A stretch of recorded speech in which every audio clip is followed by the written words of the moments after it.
مرادیں مل رہی ہیں شاد شاد ان کا سوالی ہے مرادیں مل رہی ہیں شاد شاد ان کا سوالی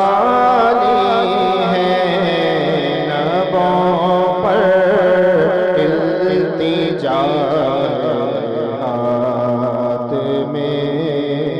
روزے کی جالی ہے نبوں پر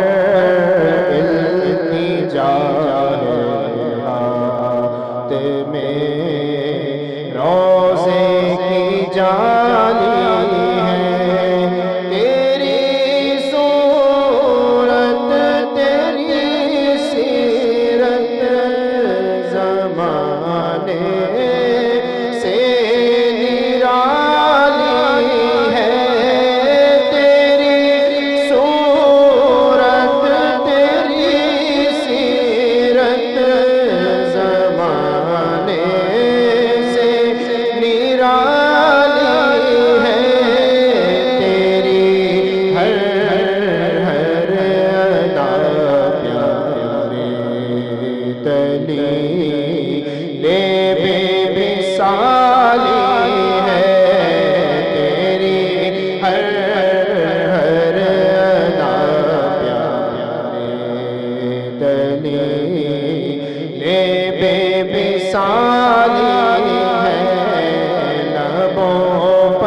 سرکار عالی ہے کہ باڑا بٹ رہا ہے فیض پر سرکار عالی ہے نکالا کب کسی کو بس میں فیض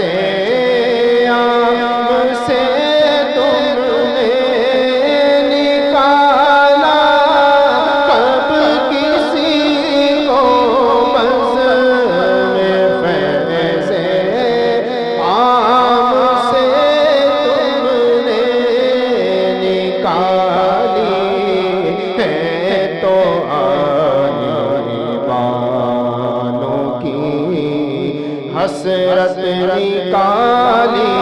ہے نکالی ہے تو آنے والوں کی حسرت نکالی ہے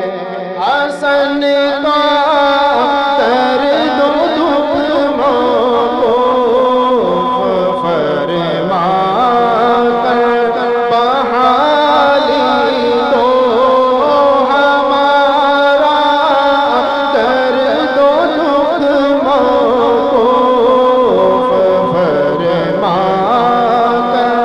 بحالی تو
وعلیکم السلام ورحمۃ اللہ۔ جی فرمائیے، اللہ مسلم۔ آج جو ہے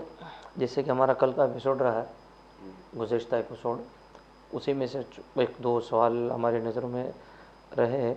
ان میں سے ایک سوال یہ ہے کہ جیسے بندگی کی اہمیت وغیرہ کے تعلق سے آپ نے اس میں گفتگو کی، اس میں یہ ہے کہ اس بندگی کا احساس دلانے والے لوگ صوفیاء کرام رضوان اللہ تعالیٰ علیہ مجمعین یا مبلغین،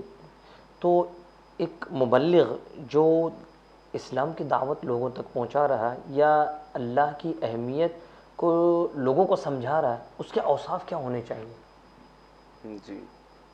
بسم اللہ الرحمن الرحیم۔ دیکھیے، سب سے پہلے آپ جو چیز کسی کو دینا چاہتے ہیں وہ چیز آپ کے پاس خود پہلے ہونی چاہیے۔ جی، اگر آپ جگ سے پانی کسی کو دینا چاہتے ہیں تو کب دیں گے؟ جب جگ میں پانی ہوگا، اور اگر جگ میں پانی نہیں ہوگا تو آپ اسے تھوڑا سا لڑکانے کے بجائے پورا اوندھا بھی اگر کر دیں گے تو اس سے پانی نہیں نکلے گا۔ اس کی وجہ کیا ہے؟ کیوں؟ اس لیے کہ جگ میں پانی موجود نہیں ہے، اور جب جگ میں پانی نہیں ہے اور آپ اسے گلاس پر لڑکا رہے ہیں تو اگر پینے والے نے خالی گلاس اٹھا کر پی بھی لیا تو اس سے اس کی پیاس بجھے گی؟ نہیں بجھے گی۔ اسی طرح وہ کہا گیا ہے کہ صاحب نصاب ہی زکوٰۃ دے سکتا ہے، اور جس کے پاس نصاب نہیں ہے وہ زکوٰۃ کیا دے گا؟ تو ہم جو چیز دوسروں کو ڈیلیور کرنا چاہتے ہیں، دینا چاہتے ہیں، پہلے وہ چیز ہمارے پاس خود ہونی چاہیے۔ اور ظاہر ہے کہ یہ تصوف کی کیفیت جب سے ہمارے معاشرے میں کم ہوئی اور خانقاہوں سے ہماری عوام کا تعلق جو کمزور ہوا، تو پھر وہاں سے بندگی اور اخلاص اور اللہ تبارک و تعالیٰ سے تعلق اور اس کے ساتھ رشتہ بندگی کی قیمت کا احساس، ان سارے اوصاف میں ہماری عوام کے اندر یہ درجہ بدرجہ بتدریجاً یہ کمی آتی گئی۔ اب جب کمی آتی گئی تو ہوا یہ کہ جس طرح ہر چیز کا ایک بدن اور ایک روح ہوتی ہے، اسی طرح عمل کا بھی ایک بدن ہے اور ایک روح ہے، اسی طرح ایمان کا بھی ایک بدن ہے اور ایک روح ہے۔ تو ہم نے کیا کیا کہ ظاہری مظاہر کو اختیار کر لیا، ظاہری مظاہر کو ہم نے اختیار کر لیا اور اس کی روح کو ہم نے اس سے جدا کر کے چھوڑ دیا۔ اس لیے کہ آپ کو پتہ ہے کہ ظاہر کو اختیار کرنا یہ بڑا آسان ہوتا ہے بنسبت اس کے باطنی پہلو کے اختیار کرنے سے۔ آپ کو ظاہری طور پر اگر ایک ڈاکٹر بن کر پیش ہونا ہے تو یہ بڑا آسان ہے کہ آپ ظاہری طور پر ایک اسکوپ اپنے گلے میں ڈال لیں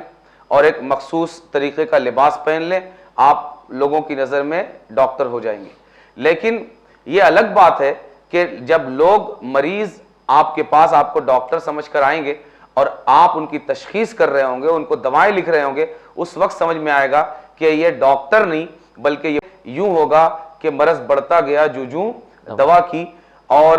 اس کی وجہ کیا ہے؟ اس لیے کہ ڈاکٹر کا جو ظاہر تھا اس کو تو اس نے اختیار کر لیا، لیکن جن باطنی کیفیات اور باطنی ایبلٹیز کی ضرورت تھی ایک ڈاکٹر ہونے کے لیے، وہ ایبلٹیز اس کے اندر موجود نہیں تھی۔ اسی طرح ہم جب بندگی کے میدان میں آتے ہیں، دین کے میدان میں آتے ہیں، تو دین کے میدان میں بھی ظاہر کو اختیار کرنا یہ بہت آسان ہے، لیکن اس کی باطنی کیفیات کو سمجھنا اور محسوس کرنا یہ بڑا مشکل ہے۔ اسی لیے کسی شاعر نے کہا، چمی گویم مسلمانم بلرزم، چمی گویم مسلمانم بلرزم کہ دانم مشکلات لا الہ را، کہ میں جب اپنے آپ کو مسلمان کہتا ہوں نا تو میرے بدن پر لرزہ طاری ہو جاتا ہے۔ کیوں؟ اس لیے کہ مجھے پتا ہے کہ لا الہ الا اللہ کہنا یہ کتنی بڑی ذمہ داری متکلم کے اوپر ڈالتا ہے اور اس کے تقاضے کیا ہیں۔ لیکن جب آپ اس کے ظاہر کو اختیار کر کے اس کی باطنی کیفیت کو چھوڑ دیتے ہیں تو ظاہر ہے کہ تصویر میں اگر شمع بنی ہوئی ہو تو وہ اجالا نہیں دے سکتی، تصویر میں اگر پیٹرول بنا ہوا ہو وہ گاڑی میں فیول کا کام نہیں کر سکتا، تصویر میں اگر سورج بنا ہوا ہو تو وہ آپ کے دن کو اجالا نہیں دے سکتا، تصویر میں اگر چاند بنا ہوا ہو وہ آپ کے رات کی تاریکی کو دور نہیں کر سکتے۔ اسی طرح اگر ہم نے دین کے ظاہر کو صرف اختیار کیا اور باطن کو چھوڑ دیا تو کبھی بھی بندگی کی وہ کیفیت اور بندگی کا وہ باطنی شعور جو ہمیں ہونا چاہیے وہ کبھی ہمارے اندر اجاگر ہو کر سامنے نہیں آ سکتا۔ اسی طرح دین کے میدان میں بھی ہوا، لباسوں کی بنیاد پر دینداری کو ناپا جانے لگا، ظاہر کی بنیاد پر دینداری کو ناپا جانے لگا۔ یہ صحیح ہے کہ ظاہر کی بھی اپنی ایک اہمیت ہے، لیکن ظاہر کی اہمیت اسی وقت اللہ تبارک و تعالیٰ کے نزدیک قابل قبول ہوگی اور ظاہر اہم ہوگا اور ظاہر قیمتی ہوگا جب وہ ظاہر باطن سے کے اثر کے تحت نکلا ہوا ہوگا۔ اگر ظاہر باطنی اثرات کے تحت ظاہر نہیں بنا ہے تو پھر اللہ تبارک و تعالیٰ کی نگاہ میں اس ظاہر کی کوئی قیمت نہیں ہے۔ اسی لیے میں یہ عرض کیا کرتا ہوں کہ داڑھی وہی کام کی ہے جو جس کی جڑیں باطن میں ہو، امامہ وہی کام کا ہے جس کی جڑیں باطن میں ہو، جبے وہی کام کے ہیں جن کی جڑیں باطن میں ہو۔ اگر یہ باطنی کیفیات کے ساتھ اگر ان کا امتزاج نہیں ہے تو پھر یہ ظاہر ہے کہ کسی کام کے نہیں ہے۔ اس لیے ضروری ہے کہ ہم ظاہر کے ساتھ ساتھ اپنے باطن کی طرف بھی توجہ کریں، اور باطن کی طرف جو متوجہ کرنے والے لوگ تھے صوفیہ اکرام اور اہل خانقاہ، اسی لیے آپ دیکھیں گے کہ بڑے بڑے اہل علم یہ جب علم کا ایک مخصوص کورس مکمل کر لیتے تو علم کی تکمیل کے بعد خانقاہوں کا رخ کیا کرتے، جہاں کوئی بہت بڑا جبہ پہننے والا شیخ مسند ارشاد پر نہیں بیٹھا ہوتا، اس کا امامہ بہت بڑا نہیں ہوتا، اس کا ظاہر بظاہر بہت خوبصورت نہیں ہوتا، لیکن اس کے باوجود علم کی بڑی بڑی سندیں لے کر لوگ خانقاہوں کا رخ اسی لیے کیا کرتے تھے کہ ان کو پتا تھا کہ وہ سودا جس کو باطن کا سودا کہتے ہیں، جس کو ایمان کی روح کا سودا کہتے ہیں، وہ کسی اور جگہ نہیں بلکہ خانقاہوں کی چار دیواری میں ملا کرتا ہے۔ لیکن کم نصیبی سے ہمارے یہاں خانقاہوں کی بھی کم نصیبی اور ہماری بھی کم نصیبی کہ اب ان دکانوں میں وہ سودا ملنا بھی بند ہو گیا، اور ہمارے اندر اس سودے کی طرف وہ للک، وہ جذبہ، وہ شوق اور وہ بیداری بھی نہیں رہی۔ اس لیے کہ کبھی ایسا ہوتا ہے کہ گراہک کے اندر اگر اخلاص ہے تب اس کا اخلاص بھی، یعنی گاہک کے اخلاص اور اس کی نیت کی سچائی بھی دکاندار کو اصلی مال رکھنے پر مجبور کرتی ہے۔ تو جہاں دکانداروں نے وہ مال رکھنا بند کر دیا، وہیں ہمارے اندر بھی وہ للک، وہ سچائی اور وہ اخلاص اس باطنی کیفیات کو حاصل کرنے کے لیے نہیں رہا، اور دونوں طرف کی کمی نے ہمارے یہاں سے ان باطنی کیفیات کے پہلو کو پوری طرح ختم کر دیا، جس کی وجہ یہ ہے کہ دین کے نام پر جو بھی لین دین چل رہا ہے وہ پوری طرح ظاہری دین کا لین دین ہے، دین کی ظاہری کیفیات کا، دین کے ظاہری معاملات کا، جس کی جڑیں باطن کے اندر مضبوط نہیں ہے۔ اسی لیے ہم دیکھتے ہیں کہ لاکھوں کروڑوں اور اربوں روپے دین کے نام پر خرچ ہو جانے کے بعد بھی دین کی وہ سچائی اور وہ کیفیت، نیتوں کا وہ اخلاص، عمل کا وہ اخلاص جو مسلمانوں کے اندر ہونا چاہیے، وہ ہمیں دیکھنے میں نظر نہیں آتا۔ جیسا کہ ابھی آپ نے سوال کے جواب میں بتایا کہ ظاہری چیزوں کو اپنا رکھا ہے اور باطنی چیزوں کو چھوڑ رکھا ہے، جو کہ دین کے اصل اور دین کے روح ہے، تو ان باطنی کیفیات کو پیدا کیسے کیا جا سکتا ہے، اس حوالے سے آپ جو ہے ارشاد فرمائیں۔ جی، باطنی کیفیات کے بہت سارے پہلو ہیں جو کسی صاحب باطن کے فیض صحبت سے، اور وہ بھی ایک دراز مدت تک اس کی صحبت کا فیض اٹھانے کے بعد وہ کیفیات کما حقہ پیدا ہوتی ہیں۔ لیکن سر دست ہم اتنا تو ضرور کر سکتے ہیں کہ اپنے ہر عمل کو انجام دینے سے پہلے ہم اپنی نیتوں کو ٹٹول لیں کہ ہم کن نیتوں کی بنیاد پر، کن جذبات کی بنیاد پر، کن داعیوں کی بنیاد پر ہم یہ عمل کرنے جا رہے ہیں، خود کرنے جا رہے ہیں یا کسی کو کرنے کی دعوت دینے جا رہے ہیں۔ دونوں صورتوں میں جب ہم اپنی نیتوں کو ٹٹول لیں گے تو اس سے یہ ہوگا کہ ہمارے سامنے یہ چیز ظاہر ہو جائے گی کہ یہ ہم اللہ کے لیے کرنے جا رہے ہیں یا نہیں، یا اس کے پیچھے ہماری کوئی اور غرض مخفی ہے، کوئی اور مطلب پوشیدہ ہے۔ جب یہ چیز واضح ہو جائے گی، اگر اللہ کے لیے کرنے جا رہے ہیں تو سبحان اللہ ماشاء اللہ، اور اگر اللہ کے لیے کرنے کے علاوہ کوئی اور غرض، کوئی اور منفعت اور کوئی اور نیت موجود ہے تو ہم اس کی اصلاح کر لیں. یعنی مختصراً یہ کہ ہمارا ہر عمل خواہ وہ اپنے لیے ہو یا غیر کو عمل پر آمادہ کرنے کے لیے ہو، اس کے پیچھے ہمیں نیت کا اخلاص چاہیے، اپنے قول میں اخلاص اور اپنے عمل کے میں اخلاص، کہ ہمارا ہر قول اور ہر عمل یہ اخلاص کی بنیاد پر ہو. جب اخلاص کی بنیاد پر ہوگا تو اللہ تبارک و تعالی خود ان اعمال کے اندر بھی، ان اقوال کے اندر بھی، ہمارے بولنے میں بھی اور ہمارے کرنے میں بھی اللہ تبارک و تعالی اثر پیدا فرمائے گا. اس لیے کہ اب یہ عمل ہم اپنے لیے نہیں کرنے جا رہے، یا کسی اور بندے کو خوش کرنے کے لیے نہیں کرنے جا رہے، یا کسی اور اپنی غرض یا منفعت کی تکمیل کے لیے نہیں کرنے جا رہے، بلکہ صرف اور صرف اللہ کے دین کی خدمت کرنے یا اللہ تبارک و تعالی کی خاطر کرنے کے لیے جا رہے ہیں. اور جب اللہ کے لیے کرنے جائیں گے تو آپ کو پتا ہے کہ اللہ تبارک و تعالی یہ اخلاص میں بڑی برکت عطا فرماتا ہے اور اس کو قبول فرماتا ہے. تو جب ہمارے ہر قول اور ہر عمل میں اخلاص ہوگا تو اللہ تبارک و تعالی ہماری زبان میں اثر پیدا فرمائے گا، ہمارے عمل میں اثر پیدا فرمائے گا، اور ہم جس سے وہ بات کہہ رہے ہوں گے اللہ تبارک و تعالی اس کے ہماری باتوں کو اس کے کانوں سے گزار کر دل تک پہنچائے گا. اور جب باتیں دل تک پہنچے گی تو پھر عمل کا جذبہ پیدا ہوگا، اس بات کے نتیجے میں عمل کا داعیہ پیدا ہوگا. اسی لیے صوفیاء اکرام رضوان اللہ تعالی علیہم اجمعین بہت ایسا ہوتا کہ وہ اپنی خاموشی سے بھی تبلیغ کا کام کرتے، دعوت کا کام کرتے. کیوں؟ اس لیے کہ ان کے اندر اخلاص اس درجے کا موجود تھا کہ ان کی خاموشی بھی یہ اللہ کے لیے ہوا کرتی تھی. جس طرح ان کی زبان اللہ کے لیے کھلتی، ان کا قدم اللہ کے لیے اٹھتا اور ان کی ہر حرکت اللہ کے لیے ہوتی، اسی طرح ان کا ہر سکون بھی اللہ کے لیے ہوتا، حتیٰ کہ ان کی خاموشی بھی اللہ کے لیے ہوتی. جب ان کی خاموشی بھی اللہ کے لیے ہوتی تو پھر یہ وہ اثر پیدا کرتی ان کی خاموشی کو دیکھ کر بھی لوگ کفر کی زنجیریں توڑ کر اسلام کے دائرے کے اندر داخل ہو جاتے. آپ دیکھیے نبی کریم صلی اللہ علیہ وآلہ وسلم نے اللہ والوں کی جو پہچان ارشاد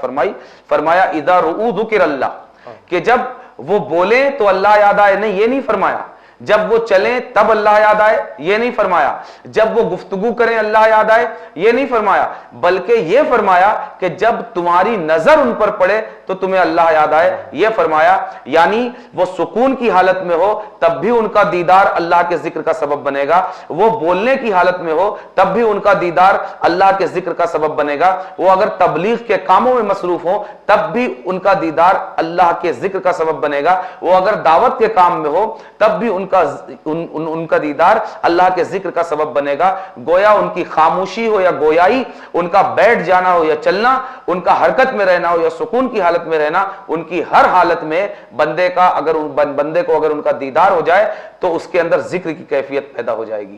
یہ کیوں؟ اس لیے کہ ان کے دلوں میں اخلاص کی کیفیت، اللہ کے لیے کرنے، اللہ کے لیے بولنے، اللہ کے لیے چلنے اور اللہ کے لیے جینے اور مرنے کی اس کیفیت میں وہ ڈوبے ہوئے ہیں کہ ان کا ہر مومنٹ، ہر حرکت اور ہر سکون اللہ تبارک و تعالی کی طرف بلانے والا، اللہ کی یاد دلانے والا اور بندوں کو اللہ سے جوڑنے والا ہے. اس لیے یہاں پر اگر ہم صرف سرے دست اگر ہم اتنا بھی کر لیں کہ ہر عمل سے پہلے خود اپنے خلاف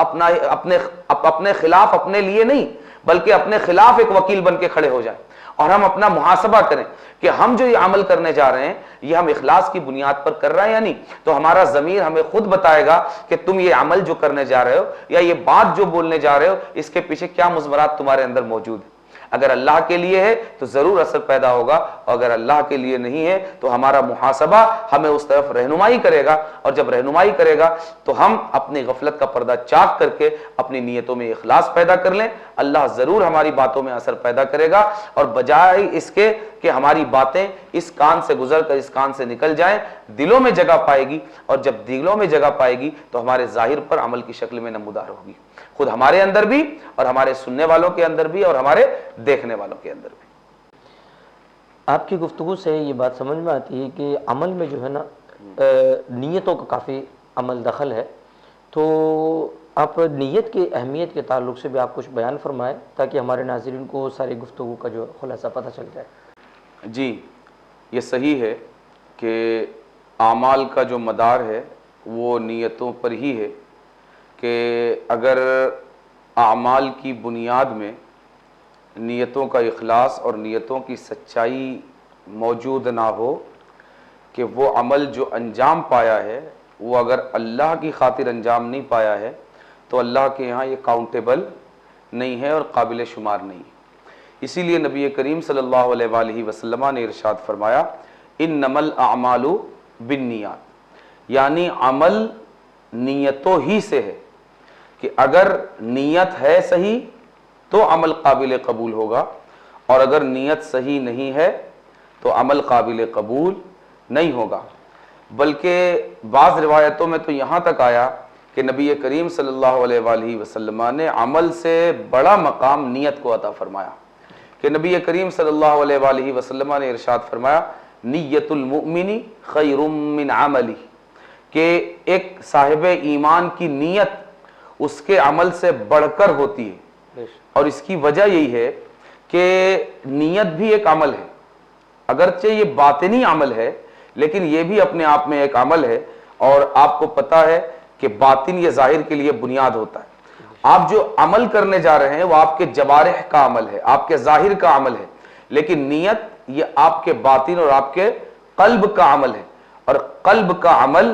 اس کی یہ بنیاد ہوتا ہے جوارح کے عمل کے لیے۔ اسی لیے جوارح اور اعضاء اور ظاہر کے اعمال کی قبولیت کا مدار جو ہے وہ قلب کے اسی عمل یعنی نیت پر رکھا گیا ہے۔ تو عمل میں نیت کا بڑا دخل ہے، بلکہ یوں کہہ لیجئے کہ ٹوٹلی عمل اپنی قبولیت کے لیے محتاج ہے نیت کی سچائی کے اور اخلاص کے۔ اس لیے چاہیے ہمیں کہ جب بھی کوئی عمل ہو تو ہماری نیتوں کی صحت اس میں لازمی طور پر ہمارے پیش نظر ہونی چاہیے، اس لیے کہ اس جڑ پر اور اس بنیاد پر اگر ہم اعمال کو کھڑا کریں گے تو اللہ تبارک و تعالیٰ کی بارگاہ میں اعمال قابل قبول ہوں گے۔ ورنہ اگر نیتوں کی جڑ اور بنیاد اگر اس عمل پر یعنی اخلاص نیت پر اگر کھڑی نہیں کی گئی ہے تو پھر آپ کو پتہ ہے کہ خشت اول چونہد معمار کج، خشت اول چونہد معمار کج تا سریا می روت دیوار کج، کہ اگر پہلی اینٹ ٹیڑھی رکھ دی گئی تو اب دیوار کو چاہے آپ جتنا بلند کر لیں، اگر سریا تک بھی اگر آپ دیوار کھینچ دیں تو بھی وہ دیوار ٹیڑھی ہی ہوگی۔ کیوں؟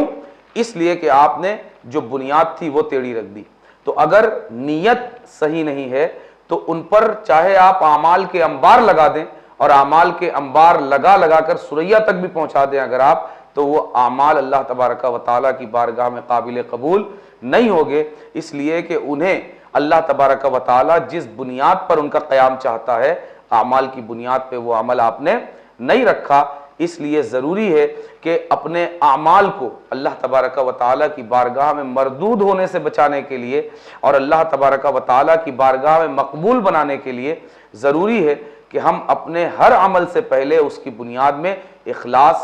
اور نیت کا اخلاص، قول کا اخلاص، عمل کا اخلاص رکھیں۔ جب بنیاد میں اخلاص ہوگا تو یہ عمل اللہ تبارک و تعالیٰ اپنے فضل اور اپنے کرم سے اپنی بارگاہ میں اسے ضرور شرف قبولیت عطا فرمائے گا، اور اس میں اثر بھی پیدا فرمائے گا اور تاثیر بھی پیدا فرمائے گا۔